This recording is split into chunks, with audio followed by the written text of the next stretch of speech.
আজকে বানাবো কলা মোচার ঘন্ট।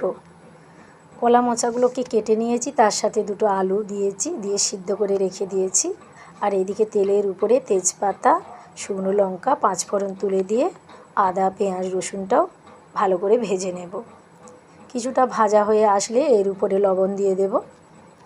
আর এইদিকে বাটিতে হলুদ আর লঙ্কা গুঁড়ো মিক্সড করে এর উপরে ঢেলে দেবো, দিয়ে ভালো করে কষিয়ে নেব মশলাটা। তার উপরে সিদ্ধ করে রাখা ওই মোচা আলু তুলে দিয়ে আরও ভালো করে কষিয়ে নেব। কিছুটা কষানো হয়ে আসলে সামান্য মুসুর ডাল দিয়ে 5 মিনিটের মতন ঢেকে রেখে দেব, আঁচটা কমিয়ে দেব।